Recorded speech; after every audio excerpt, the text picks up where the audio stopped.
E aí, pessoal, vocês estão bem? Como vocês estão? Maravilha. Bom, cansado. Todos estamos, Júnior, cansado, mas isso daqui, essa aula vai revigorar as suas energias. Nada como processo civil para deixar a gente mais animado, mais feliz. Numa terça-feira à noite. Não é mesmo? Vamos nessa, que hoje o negócio vai ser bom.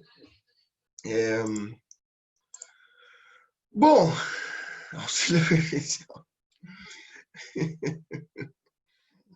Bom, pessoal, tá gravando, tá gravando. Bem, e aí, o que ficou da aula passada para nós aqui?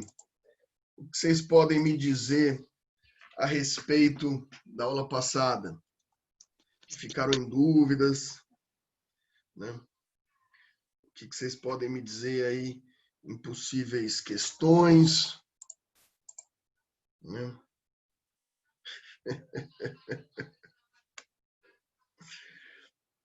Né?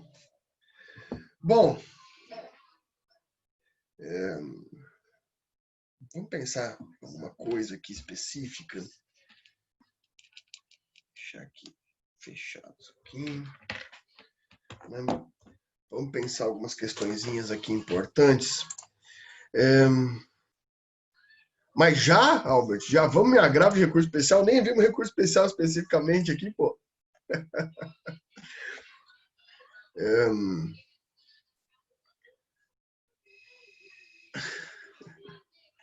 Bem, deixa eu ver isso aqui.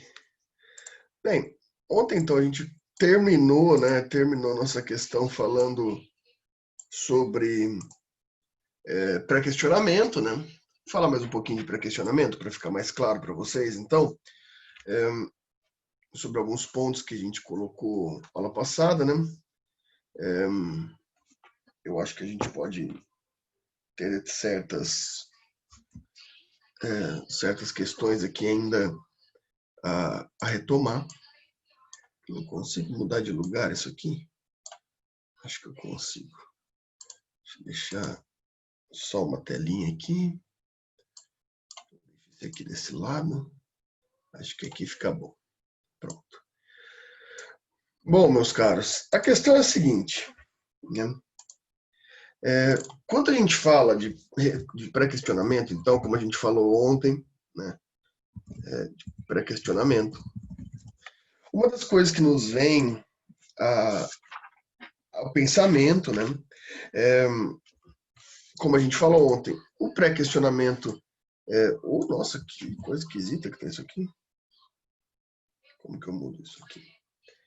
Esse pré-questionamento, ele nada mais é, como a gente viu ontem, do que nós temos a matéria debatida em acórdão, sendo que a matéria não é debatida em acórdão, né? O meio razoável para que seja aceito esse pré-questionamento é por meio, né, de embargos de declaração. Embargos de declaração, certo? Sendo assim, né, tanto que a gente viu que esses embargos de declaração não são considerados protelatórios, no caso da matéria não se debatida em acordo, né? Daí agora vamos pensar em os problemas, né? Vamos colocar aqui. Esses embargos não foram acolhidos, né, pelo tribunal. O que eu quero dizer com isso?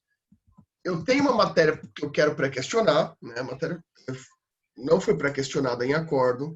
Eu vou lá no tribunal, faço embargo de declaração, né? E mesmo assim, o tribunal diz que não vai acolher a matéria, né? Não vai acolher a matéria que eu pré-questionei. Não acha que isso é válido, não acha que isso é cabível eu acolher essa matéria pré-questionada, certo? Primeira coisa que eu vou fazer embargos de embargos. Eu vou embargar de novo. Esse segundo embargo, pessoal, ele pode vir em duas possibilidades. Ó. Vou colocar dois caminhos possíveis para você aqui. Embargos de embargos.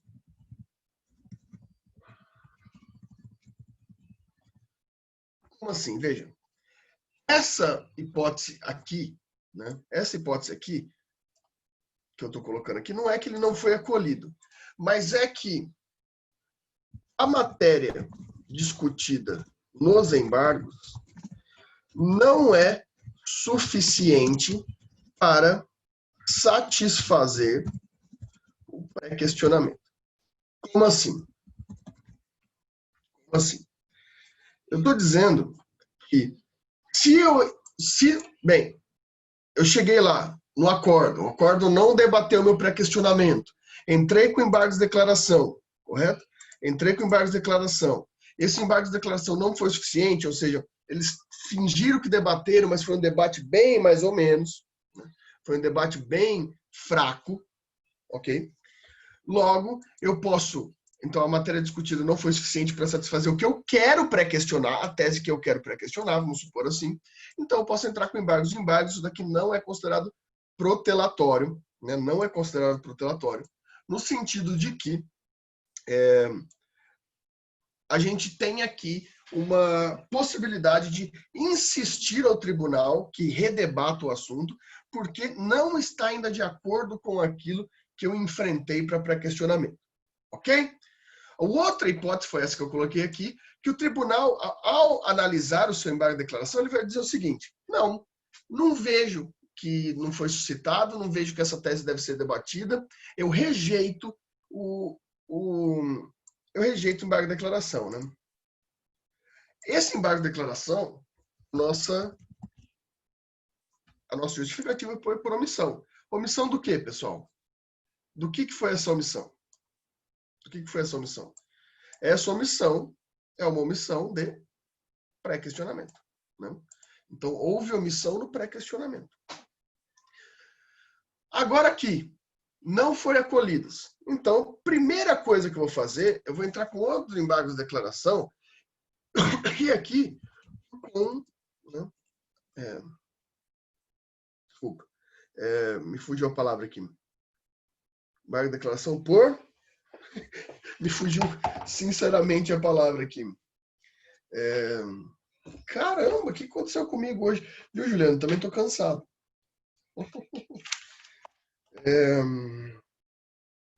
Ô, caceta. Não é omissão, é obscuridade, contradição. Então aqui eu vou alegar uma contradição. Por quê? Porque há uma contradição sobre o que eu pedi, né? E havendo, no meu fundamento, eu tive um debate, esse debate não foi acolhido. Então, quando o tribunal entende que o debate não pode ser acolhido, ele está se contradizendo, uma vez que está presente no acórdão, está presente nas razões de recurso, o meu debate que deve ser suscitado. Essa é a primeira medida que a gente pode tomar, né? Bem, mas ainda assim, vamos problematizar isso mais. Se, mesmo com esses embargos, o tribunal não acolher de novo esses novos embargos, dizendo que não se obriga a se manifestar sobre tudo que o recorrente deseja. Isso é muito comum, né? E às vezes até faz sentido, né? Mas o que a gente pode fazer nesse caso? Então, vejam, o tribunal, né, não pode falar aqui que eu estou tentando protelar, porque eu estou falando de pré-questionamento, né? Já falei para vocês, está lá na súmula 98 do STJ. Falei ontem. Agora, eu entrei de novo com embargo de declaração quando eles não foram acolhidos, e o tribunal está falando para mim, não vou acolher esses embargos, nem esses embargos sobre embargos, porque o tribunal não está obrigado a se manifestar sobre tudo que a parte deseja. É aí, pessoal, que vai entrar o artigo 1025 do CPC, né? Que lembra do artigo 1025? Vou até anotar aqui. Artigo 1025 do CPC. Aqui vai entrar o artigo 1025 do CPC. E vocês lembram, até vou ler ele aqui para vocês, que ele está falando. Consideram-se incluídos no acórdão os elementos que o embargante suscitou, para fins de pré-questionamento, ainda que os embargos de declaração sejam inadmitidos ou rejeitados, caso o Tribunal Superior considere existente erro, omissão, contradição ou obscuridade. Olha só que interessante, né? Então, o artigo 1025 vai falar para a gente, consideram-se incluídos no acórdão os elementos que o embargante suscitou para fins de pré-questionamento. Então, aqui, pessoal, esse artigo 1025, nada mais que ele está falando para a gente, na possibilidade de pré-questionamento tácito. O que é um pré-questionamento tácito? questionamento tácito é aquele que não é expresso no acórdão. Estão entendendo? Né? Então, por que a gente não usou isso antes? Porque é perigoso, meus caros, é muito perigoso a gente pressupor pré-questionamento, né, com base no 1025. Porque, como vocês viram aqui, ó, no finalzinho do texto do artigo, ele vai falar: caso o Tribunal Superior considere existente erro, omissão, contradição ou obscuridade. Então, para que esse pré-questionamento seja tácito, a gente precisa do aval do Tribunal, né, do Tribunal Superior. Seja STF, seja STJ aqui, depende de qual é sua intenção. Né? Bem, vocês estão entendendo isso? Vocês estão entendendo o que eu estou falando aqui? Por que é arriscado? Né? Então, por que eu fiz todo esse negócio de tentar porque eu quero que o pré-questionamento esteja expresso no acórdão ou por meio de embargos? Porque se eu deixar para fazer isso por meio do 1025, isso vai ter um risco, né? Vai ser um risco.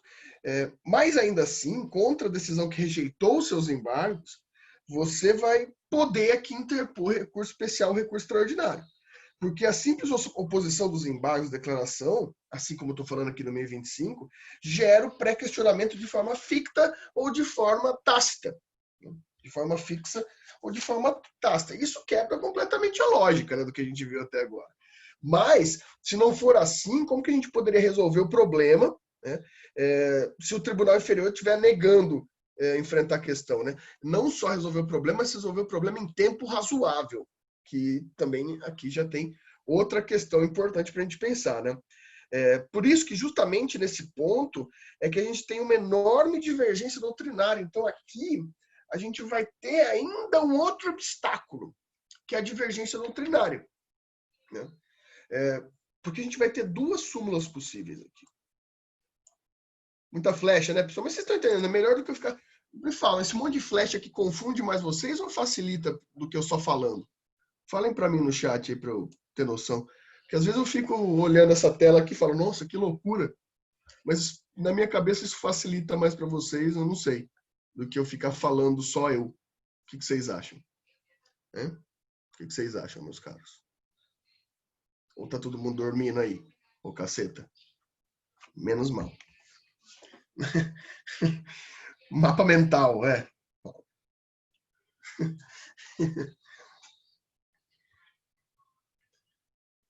Vocês curtiram hoje, hein? Vocês curtiram hoje, vocês viram, né? Abertura da live hoje, hein? Colega de vocês aí que fez o conceito cromática para mim aqui.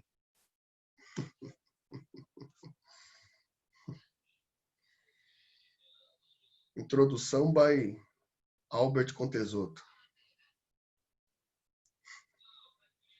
Vocês acham mesmo que eu seria capaz de fazer isso tecnologicamente, né? É só o Albert que de vez em quando liga a câmera e ele tá com uma praia atrás dele.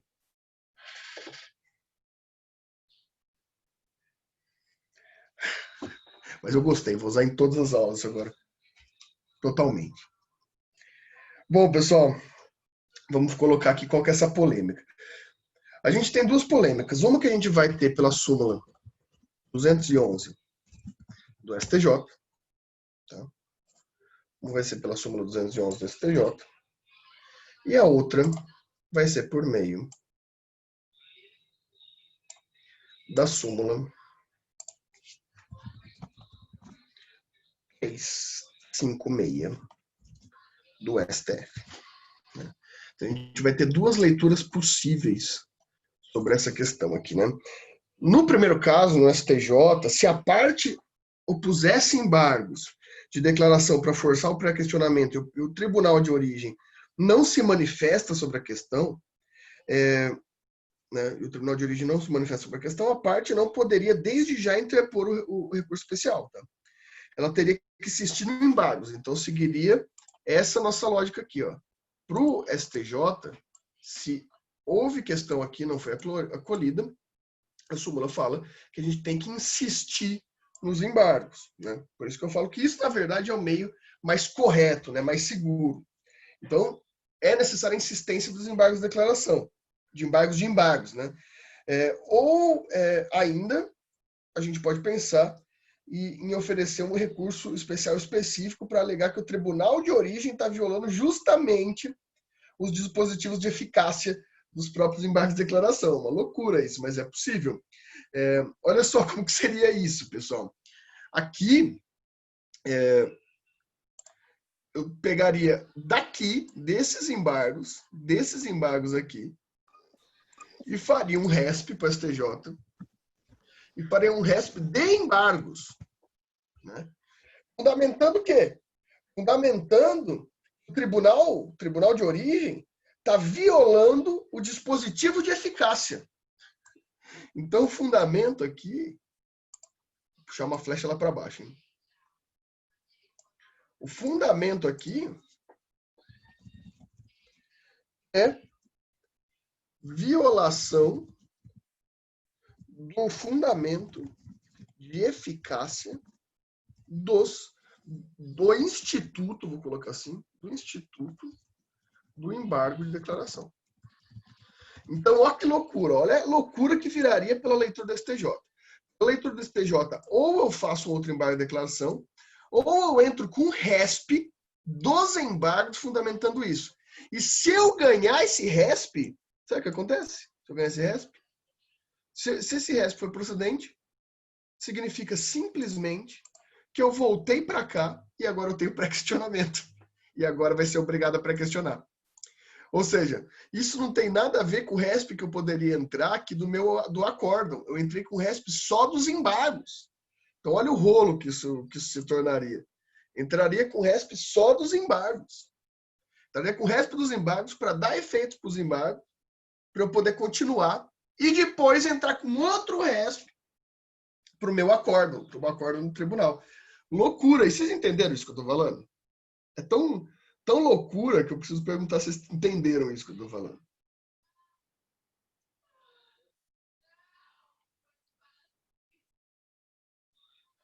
Bem, enquanto vocês vão respondendo, a gente vai falando. O que eu entendi, o Victor falou aqui, é que o pré-questionamento surge com os embargos. E se não deu certo, eu faço recurso dos embargos. Isso mesmo. O recurso especial você vai para o STJ só para discutir os embargos. Se você ganhar, significa que o tribunal vai ser obrigado a manter pré-questionamento expresso. E para que ter pré-questionamento? Para você entrar com outro recurso especial, mas agora para o seu acordo. É isso que o STJ entende.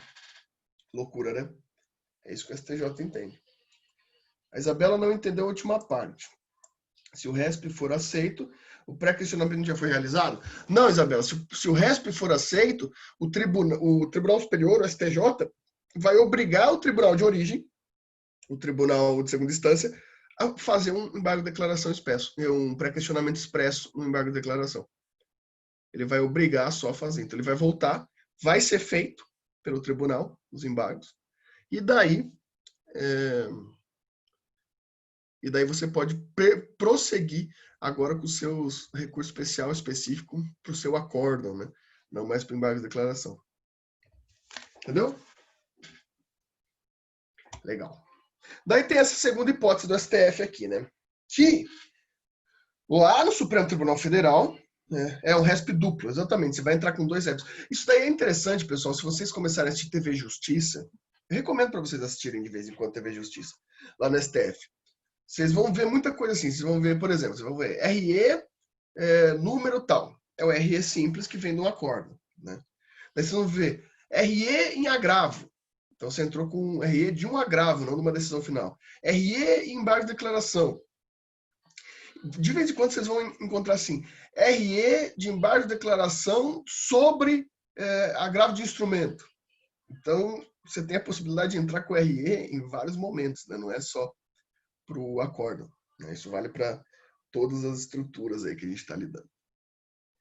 Bom, já na súmula 356, né, no Supremo Tribunal Federal, se lê ali que se a parte opuser embargos para forçar o pré-questionamento e o tribunal não se manifestar sobre a questão, né, como a gente está falando, a parte já poderia interpor o extraordinário ao ser intimado do acórdão que havia rejeitado embargos. Né? Então, aqui a gente está falando que vai caber ao relator do recurso extraordinário no Supremo analisar preliminarmente se o erro do tribunal ou do recorrente. Então, o STF dificulta um pouco mais a nossa matéria. Eu ainda aconselho, eu ainda acho que os embargos dos embargos é a melhor saída, porque senão a gente vai cair na estrutura simples, né? Mas se a gente quiser deixar mais claro, né, a gente pode fazer assim, ó, imagina só, vamos pensar, que a sentença, né, ela é prolatada e daí o sucumbente, o perdedor, apela, né? Mas essa apelação ela não é muito bem fundamentada, ela é meio fraca, né? E deixa de atacar ali, logo na apelação, os vícios da decisão, né? Que poderiam futuramente ensejar um recurso extraordinário. Né? Daí o tribunal local, né, o tribunal do estado, vou colocar o TJ do Paraná aqui, essa primeira ação com fundamento fraco foi aqui em Maringá. Daí o tribunal do Paraná julga a apelação e rejeita a apelação. Nesse momento, o recorrente para pensar e percebe que esse vício tinha na sentença poderia ser objeto do recurso extraordinário. Né? Daí o que ele faz? Esse recorrente sabe que a matéria não está pré-questionada, pois no acordo que julgou a apelação não teve debate da matéria. Né? Ele sequer colocou a questão na própria apelação. Né? Então o tribunal dificilmente ia se manifestar assim. Então ia ser muito difícil o tribunal se manifestar mesmo. Né? Só que vem aquela questão, né? Não custa nada tentar. Né? Aquela questão que a gente fala. Melhor arriscar, sempre no processo. Né? Então, a gente vai tentar dar aquela reforçada de que o debate sobre a questão de direito pode surgir tanto em recorrência da controvérsia, levantadas pelas partes, pelos litigantes, né? Em virtude do questionamento feito na peça recursal, tá? Como em função da própria manifestação do juiz, do tribunal a julgar, enfim. A gente pensar aqui como consequência do próprio julgamento. Né? Daí, o ideal, né, que a gente pode pensar é que a própria parte já tenha provocado o tribunal, né, sobre a questão de direito controvertida. Só que no nosso exemplo aqui, ele não tinha feito isso antes. Né? Apelou de qualquer jeito, né, deixou de pugnar a questão de direito, né, que daria esse ensejo futuro do recurso excepcional. Daí, o que essa parte pode fazer aqui? A gente vai se aproveitar dessa súmula. Né? Ele pode dar uma de doido, né? E atravessar o embargo da declaração para fingir que ele mesmo não errou, para forçar um debate sobre uma coisa que não existia. Mas daí você pode ver que aqui não teve um erro do tribunal, mas do próprio apelante, né? Ele não fez o questionamento da apelação. Né? A omissão aqui foi do recorrente. Daí você pode me perguntar, e o que o tribunal vai fazer com esses embargos, né, esses embargos auriculares, esse jeitinho, né? Não, ele provavelmente vai rejeitar, né? Mas a gente pode perguntar, mesmo assim, né, rejeitando esses embargos, a gente consegue fazer um pré-questionamento tácito, um pré-questionamento fixo pelo 1025? Não custa tentar, né? Não custa tentar, mas a gente vai ter aí um obstáculo, né? A gente percebe que a simples oposição de embargos gera o pré-questionamento se o recorrente havia provocado o tribunal de origem. Né? Esse tribunal, né, não é obrigado nesse caso. Nesse exemplo, o erro é do recorrente. Né? Então, nesses embargos, não vai ter o mesmo alcance, mas não custa tentar. Né? É uma saída. O tribunal vai analisar quem cometeu o erro. É arriscado, mas é possível. Vocês estão entendendo isso que eu estou falando? Estão entendendo o que eu estou falando? Teria que esgotar todos os meios da primeira instância. Exatamente. Exatamente.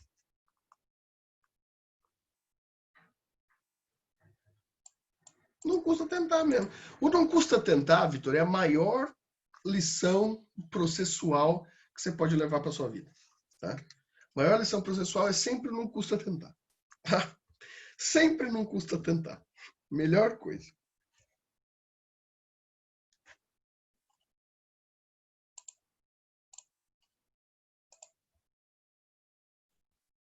E aí, alguma dúvida até aqui?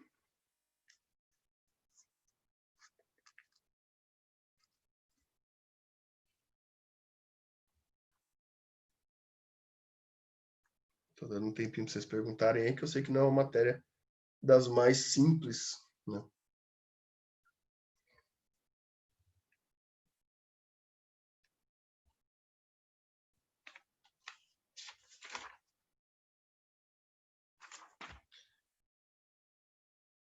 Toca o barco afundado? Então vamos tocar o barco afundado. Vamos lá.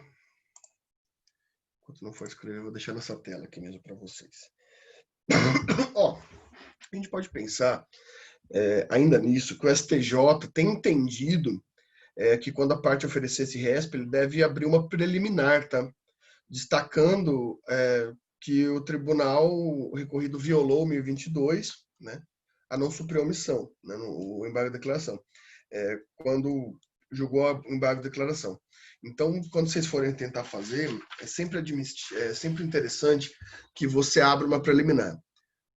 Para dizer que o tribunal não acolheu, eu acho interessante, inclusive, abrir uma preliminar para dizer que o tribunal acolheu.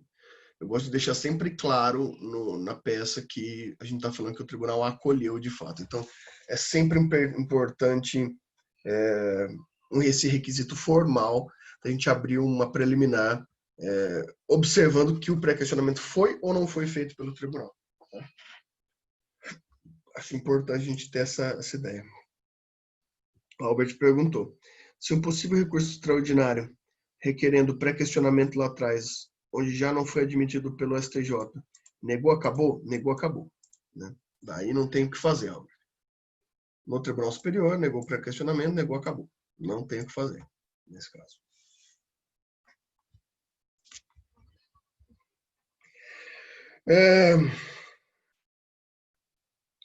Uma questão interessante aqui para a gente pensar, pessoal. Eu acabei de pensar aqui. Vamos supor que o debate da questão, né, que o debate da questão tiver ocorrido não no acórdão, mas num voto vencido. Então vamos supor, a sua apelação perdeu de 2-1, né? E justamente nesse 1 que ganhou, lá tem o pré-questionamento, né? Só que não está no acórdão, está no voto, né? Então está no voto vencido. E o voto vencido não vai constar junto do vencedor do acórdão, né? Isso vai ser considerado pré-questionamento, né? Antigamente era comum no acórdão publicado apenas constar os votos vencedores, né? O que aconteceria se a manifestação sobre a questão de direito apenas ocorresse no voto vencido, né? A gente já tem simulado isso, né? Na súmula 320 do STJ diz que basicamente que a questão ele coloca é difícil de interpretar, mas está lá assim: a questão federal somente ventilada no voto vencido não atende requisito de pré-questionamento, né? Está numa súmula. Então a gente pode pensar que a questão está superada pelo artigo 941, apesar da súmula, né? 941, parágrafo 3º do CPC, que vai contradizer isso, dizendo: o voto vencido será necessariamente declarado e considerado parte integrante do acórdão para todos os fins legais, inclusive de pré-questionamento. Então, sim, apesar da súmula 320, tem o parágrafo 3º do 941, que vai falar que se tiver tido debates pré-questionamento só em um dos votos, vencido inclusive, ele deve constar no acórdão e, por conseguinte, vai valer como pré-questionamento. Certo? Beleza. Tá, vamos seguir em frente, então. Pessoal, tanto o recurso especial quanto o recurso extraordinário, vou abrir uma nova página aqui, né? Ambos os recursos, né, os recursos excepcionais, né, eles têm fundamentação vinculada. Né? Ou seja, quando se oferece um desses recursos, o recorrente ele deverá apontar a hipótese de cabimento constitucional. Tá? A hipótese de cabimento constitucional. Né? O Theo Didier fala, pessoal, que o processo civil nos tribunais ele se vincula ao cabimento constitucional, ou seja, ao texto constitucional, seja do artigo 105, seja do artigo 102, inciso 3 em ambos, da Constituição. Então, o recorrente aqui, do recurso especial extraordinário, ele deverá indicar no recurso, ele deve legitimar, ele deve deixar bem claro no recurso, tá? Ele deve deixar claro no recurso uma das hipóteses previstas na Constituição no 102 e no 105, tá? Porque ali vai ter uma série de alíneas, né? No artigo 102 e no artigo 105, né? Quando for extraordinário, quando for especial. E, além disso, a admissibilidade do recurso excepcional, ela exige clara indicação dos dispositivos supostamente violados. Tá? Se for para o STJ, infraconstitucionais, se for para o STF, constitucionais. Ou seja, os dispositivos violados têm que ser claramente indicados, né? E, assim também, a matéria que teria o acórdão recorrido afrontado, né? que o acórdão afrontou, em cada um dos artigos atacados, ou eles dado interpretação. Né? Então, aqui vai ser ou por artigo por interpretação divergente adotada pelo Tribunal Superior. Então, você vai ou fundamentar pela jurisprudência, pelos precedentes, ou pela interpretação da violação do artigo. Isso tem que estar muito claro. Né? Porque se tiver deficiência na fundamentação do recurso, atrai, né? Então, vou até colocar aqui, isso eu acho que é importante colocar, né? Então, se a gente tiver fundamentação, né? Essa fundamentação vinculada prejudicada, se aplica aqui a súmula 284 do STF. Essa súmula vai dizer ipsis literis. É inadmissível o recurso extraordinário, claro que fala do extraordinário, mas vai caber também por interpretação do STF ao STJ. É inadmissível o recurso extraordinário quando a deficiência na sua fundamentação não permitir a exata compreensão da controvérsia. Então, ele tem que estar claramente vinculado. Né? E ainda assim, a gente pode pensar que, por exemplo, você interpôs um recurso especial alegando uma ofensa à lei federal, só que o ministro da STJ entende que a questão é constitucional, de texto constitucional, e não de texto infraconstitucional. Daí, o que acontece? Né? Pessoal, olha só que interessante isso.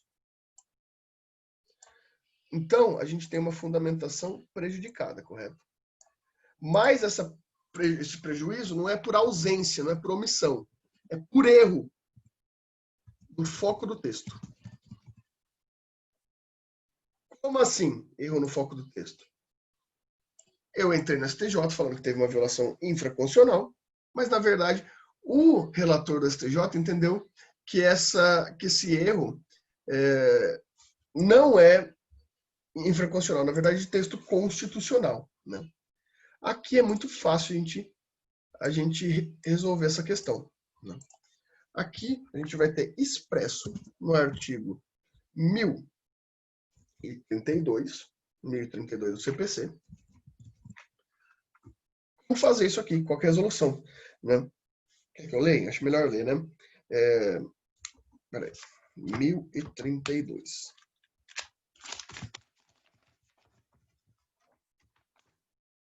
Aqui. Se o relator no Tribunal Superior de Justiça entender que o recurso especial versa sobre questão constitucional, deverá conceder prazo de 15 dias para que o recorrente demonstre a existência de repercussão geral e se manifeste sobre a questão constitucional. Né? Leio também o parágrafo único.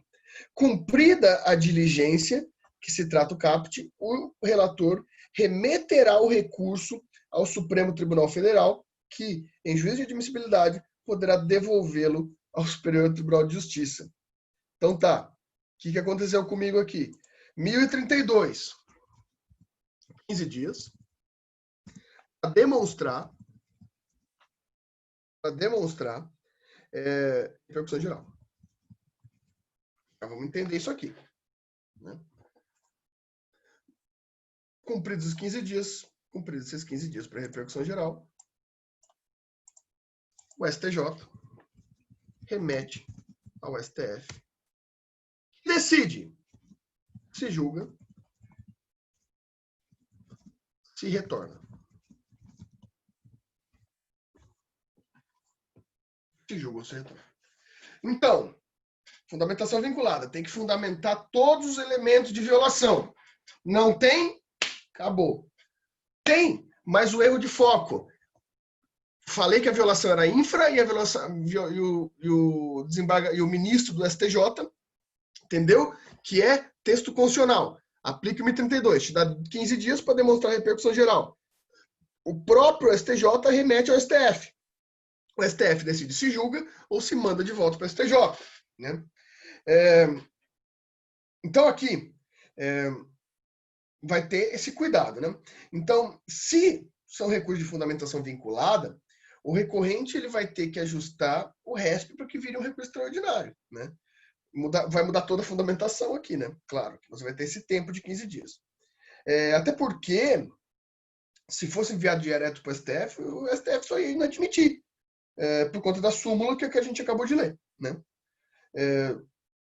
Mas veja, o recorrido também vai ter direito a contra-razões, vai. Né? A gente vai ver no enunciado 79 do CJF, que vai abrir novo prazo para contra-razões agora de indicação pelo recurso extraordinário. Né? Mas isso aconteceu. Mas vamos pensar também. Vocês estão entenderam isso que eu falei? Entenderam isso que eu falei? Hã? Beleza. E se for o contrário? E se o recorrente oferecer um extraordinário e o ministro Supremo entendeu que a ofensa é infra? E agora? Mesma coisa aqui, ó. Erro do foco. Só que aqui, erro do foco no STJ. Agora, erro do foco no STF. Qual que é a diferença? Cadê meu spotlight? Aqui, fundamentei infra, o ministro entendeu que era constitucional. Aqui, fundamentei constitucional e o ministro entendeu que era infra.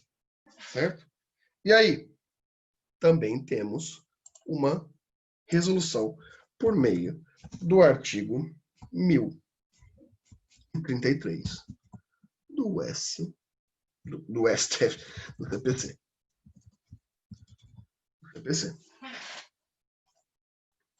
Também tem uma resolução por aqui. Né? O artigo vai dizer, cadê? 32 e 33 aqui. Se o Supremo Tribunal Federal considerar como reflexa a ofensa à Constituição afirmada no recurso extraordinário, por pressupor a revisão da interposição de lei federal ou de tratado, enfim, das possibilidades ali do STJ, vai remeter ao STJ para julgamento como recurso especial. Por quê? Porque a gente ainda não viu, mas a gente vai ver nas próximas aulas, hoje provavelmente não, né? A ideia aqui da repercussão geral. A repercussão geral ela só é necessária no STF, né? Não no STJ. Então aqui é mais fácil, porque se está já no STF, já tinha repercussão geral, só manda para o STJ, né? Não tem muito segredo aqui. Né? E aqui não vai precisar nem ajustar, né? Mas ainda assim, eu acho que o artigo é omisso, né? A própria jurisprudência e doutrina entende que deve também se aplicar os 15 dias nesse caso. Né?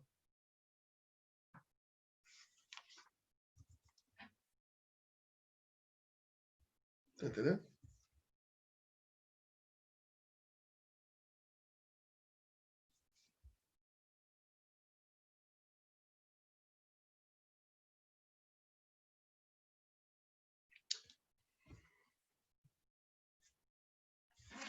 E aí, pessoal? Como que tá a cabeça de vocês hoje? Agora.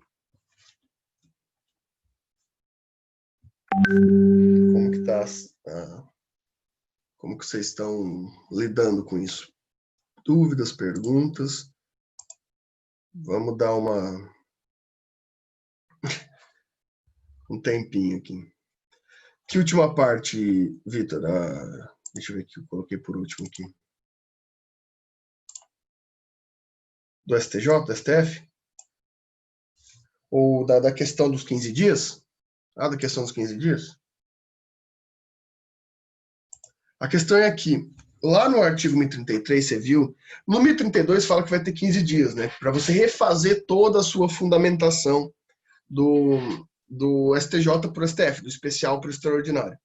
No 1033 não fala, né? Tecnicamente só remete para julgar. Só que a jurisprudência e a doutrina vem entendendo que, já que o 1032 dá 15 dias para você refazer, apesar de você não ter que demonstrar repercussão geral, como a gente vai ver ainda, você também vai ter o direito de ter 15 dias ali para poder readaptar o seu recurso extraordinário agora para ser um recurso especial, né? Então, Isabela, o prazo vai continuar sendo 15 dias. Não está na lei. Isso daqui é uma questão que está... cadê? Eu tinha feito uma anotação em algum lugar aqui.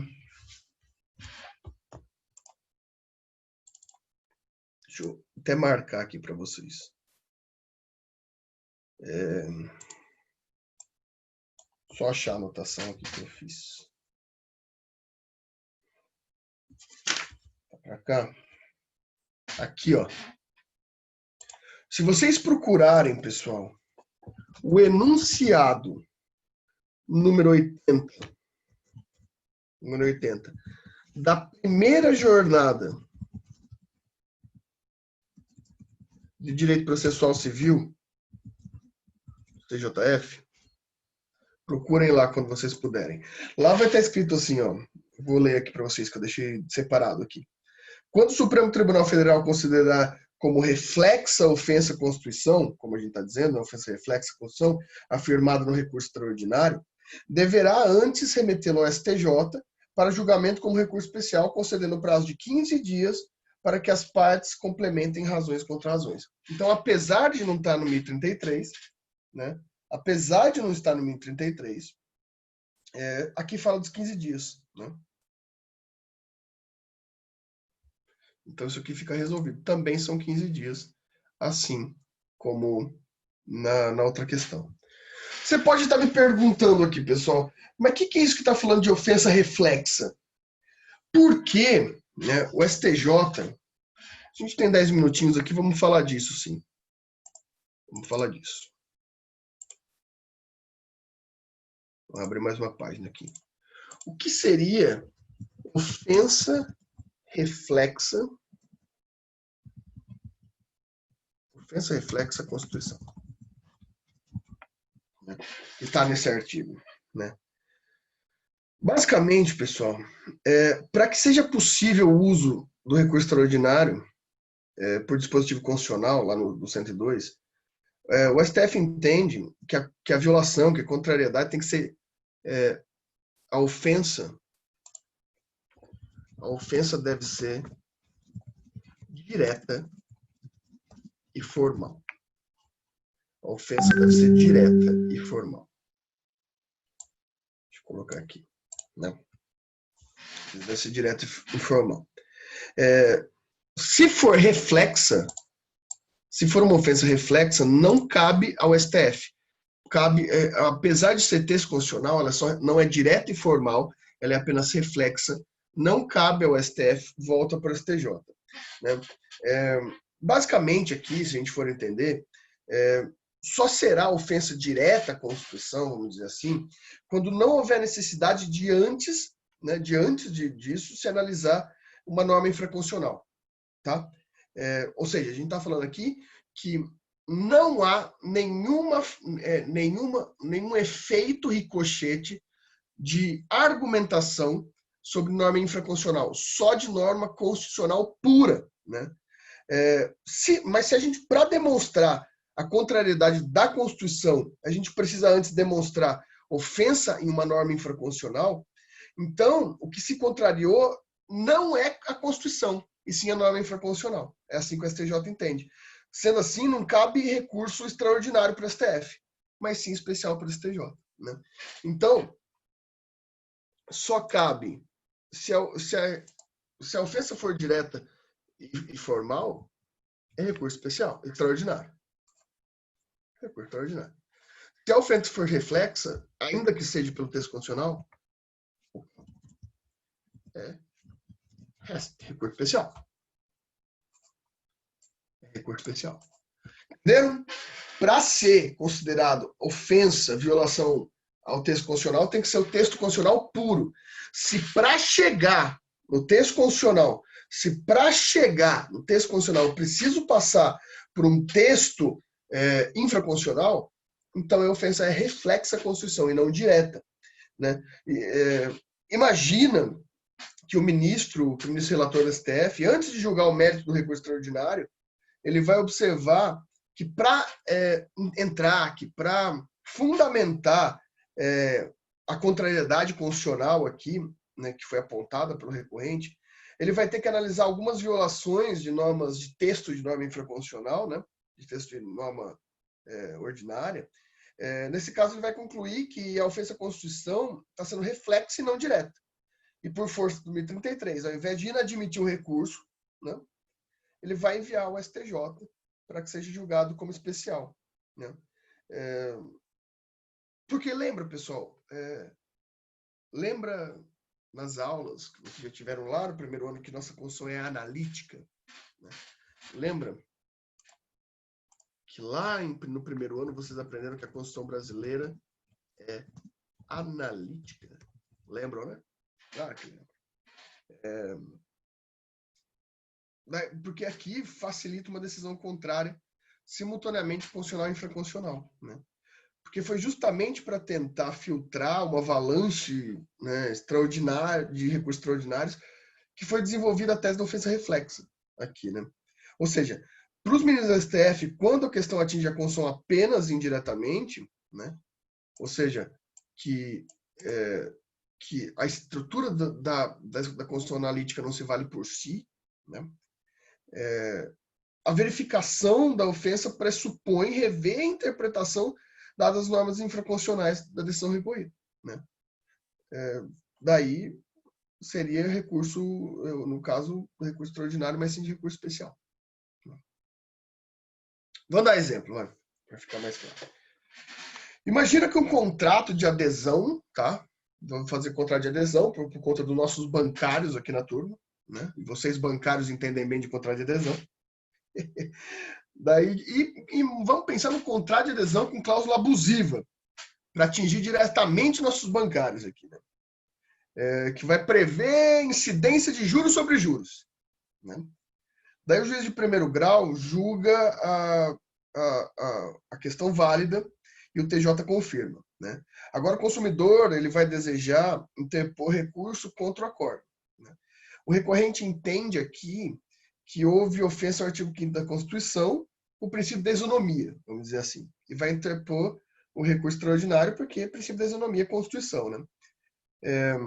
Para demonstrar ofensa ao artigo 5º, o ministro do STF, e eventualmente vai receber o recurso, terá antes que analisar alguma contrariedade à regra do CDC ou do Código Civil, ou de qualquer legislação?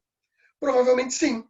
Então a ofensa não é do texto constitucional quanto ao princípio específico, pois para chegar no princípio, antes a gente vai ter que analisar, por exemplo, o Código de Defesa do Consumidor, né?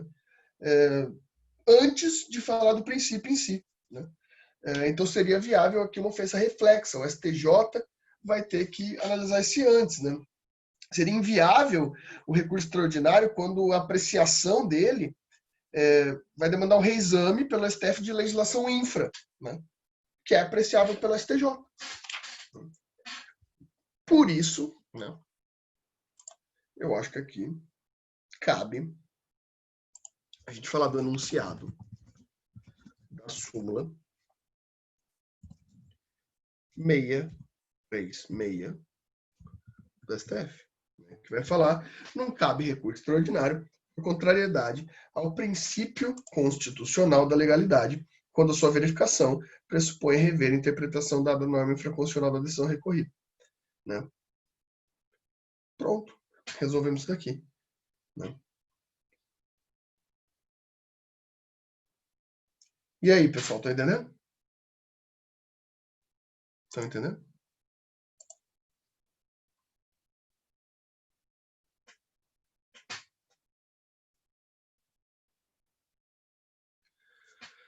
Até eu me canso dando essa aula para vocês, pessoal.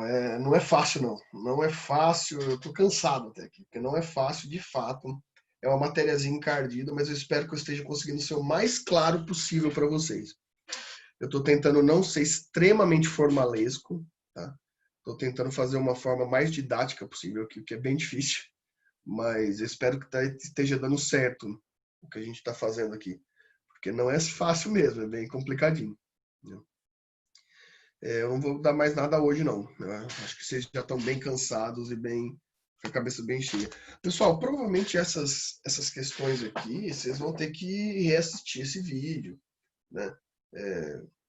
Faz igual um aluno que eu vi no, no primeiro ano, que ele está fazendo assim, ele está pegando o vídeo no YouTube e baixando para o programa que tem na internet aí, baixando só o áudio. Baixando só o áudio. E daí ele fica escutando como se fosse podcast, não só a minha matéria, né, mas todas as matérias. Às vezes é uma boa saída, eu achei legal, vou começar a fazer isso com as aulas do doutorado, né, que também estão sendo gravados, né, uma coisa de vocês aqui, né. Eu acho que é uma boa. Isabela, ó, você tem sim, porque até eu sei fazer isso. Sabe como que eu faço? Eu vou no Google e digito é, YouTube to MP3. Já te dá um site na hora para fazer isso. Uma melhor coisa, Juliana, em vez de Netflix, Netflix tá chato pra caramba. Gente, eu não aguento mais Netflix. É, Agora eu tô usando muito o Telecine, o streaming do Telecine, né? Eu gosto do Amazon também, eu tenho um monte de streaming aqui em casa, porque não tenho TV a cabo, né? Eu não tenho a TV a cabo, tenho só os streamings. Daí agora eu tô bem apegado ao Telecine. O Telecine tem muito filme bom. Eu gosto mais de filme, não sou tanto de série, né? Eu sou mais de filme. Mas o Amazon Prime tem Inuyasha, isso é bem importante. Mas eu tenho o Crunchyroll também pra assistir anime, Isabel. Esse é um puta do streaming. Tem mesmo, tem Akira. No Telecine também tem Akira. Telecine também tem Akira. Ah, mas a melhor coisa hoje, ninguém mais precisa ter TV a cabo, não. Tem um monte de streaming aqui. Tá certo que a quantidade de streaming que eu pago já deve estar chegando no preço de uma, de uma TV a cabo, né? Basicamente. Ainda mais agora que vai ter o novo HBO, né? O HBO, não o Plus, o que vai vir ano que vem, que vai vir com Liga da Justiça do Snyder Cut. Vou ter que assinar também. Ah lá, o Albert passou aí um negócio para baixar MP3. E pessoal, escutem mesmo, porque essa aula aqui ela é complicadinha e é muito importante para vocês entenderem isso, tá? Muito importante mesmo. Espero que qualquer dúvida eu estou à disposição, vocês me procurem, façam perguntas, né? Esses últimos dias eu estou demorando um pouquinho para responder, porque está tendo um monte de rolo, mas eu respondo ainda assim, tá? E, e pode mandar pergunta à vontade. Beleza? Alguma questão? Acho que por hoje é o suficiente. Se não tiver nenhuma questão, a gente encerra por hoje.